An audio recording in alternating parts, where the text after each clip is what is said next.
Hey, and welcome to the 146th edition of Quotes, Quibble and Question, your weekly leadership development fix from me, Matt the Coaching Guy. This week I'm going to explore, are you thinking far enough ahead? And one of the biggest shifts I see in leaders isn't about becoming more productive or working harder. It's learning to think beyond what's right in front of them. When we're under pressure, our brains naturally default to the quickest solution. Get the report finished, close the deal, fill a vacancy, deal with a difficult conversation, tick another thing off the list. The problem is, just because something solves today's issues doesn't mean it's the best decision, because every decision has a consequence. Some show up immediately, others appear weeks, months, or even years later. I often ask my coaching clients one simple question after they told me what they're about to do.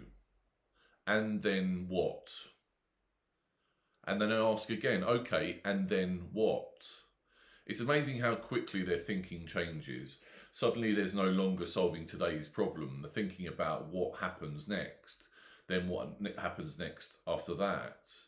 That's where leadership lives. I've spent over 30 years leading people and businesses, and if there's one thing I've learned from this, the quality of your leadership is defined by the consequence your decisions have on tomorrow and the way you solve them that creates a better future.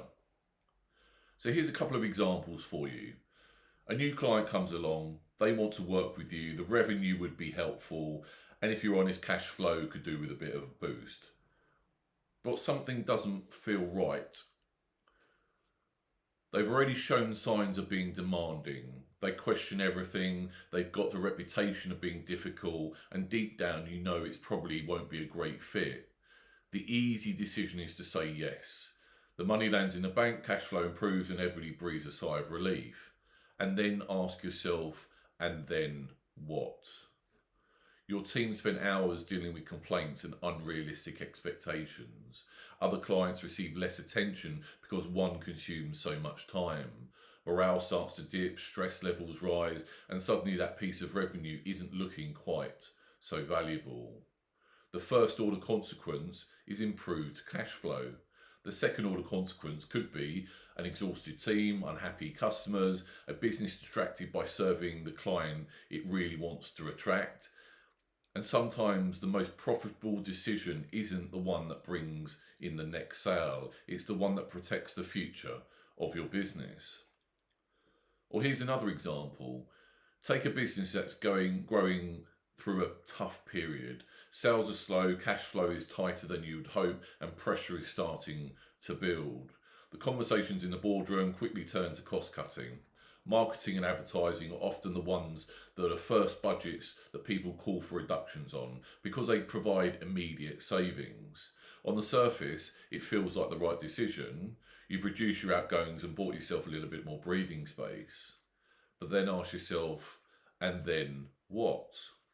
If you stop generating awareness, inquiries begin to fall. Fewer inquiries means fewer opportunities. Fewer opportunities means fewer sales. Before long, the pipeline dries up completely, just at the point you need it most. The first order consequence is a healthier bank balance in this month. The second order consequence could be the business with no customers to sell in 3 months from now. That's why great leaders don't just ask, what problem does this solve today? They also ask, what problems might this create tomorrow? Sometimes the decision that feels right in the short term is the very thing that makes the long-term challenge even harder. So here's your quotes for this week. The future depends on what you do today, Mahatma Gandhi. We are free to choose our actions, but we are not free to choose the consequence of our actions, Stephen R. Covey. Good judgment comes from experience, and experience comes from bad judgment, Rita Mae Brown. And the best way to predict the future is to create it, Peter Drucker. So your quibble for this week is, how much time do I spend in the short-term tactical versus long-term strategic? And in the work I do, this is a very common question. And leaders who don't make time to think strategically usually spend far more time cleaning up the consequences later. Thinking ahead isn't a luxury, it's one of the most valuable things a leader can do, so make space for it daily. So how do you know if you're thinking short term? You're constantly firefighting, everything feels urgent and important, you make decisions because they're quick, not because they're right.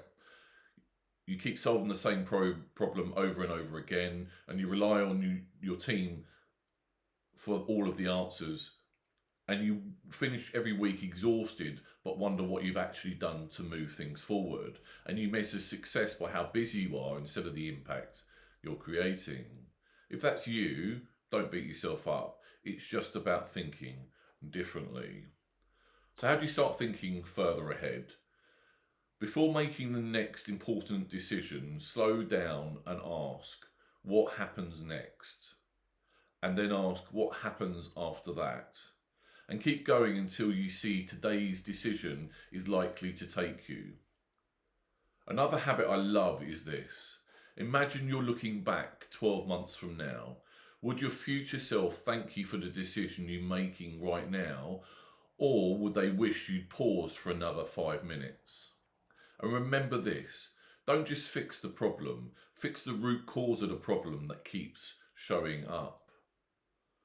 And here's your question for this week. What decisions are you making this week that could either create a problem 6 months from now or prevent one? So thanks for listening to this week's newsletter. If you have any other subjects you'd like to hear more about, do drop me an email at matt@thecoachingguy.co.uk. And I think it's fair to say that we all want more time, more energy and greater impact in our lives, whether that's personally or professionally. But given the experience I've had, I can tell you one thing. There is enough time and energy, but most use them for the things that don't align with their priorities. Therefore, the impact you have is never realised. If you're interested in finding how I can support you on your journey, do drop me an email and let's start a conversation. Have a great week. Bye for now.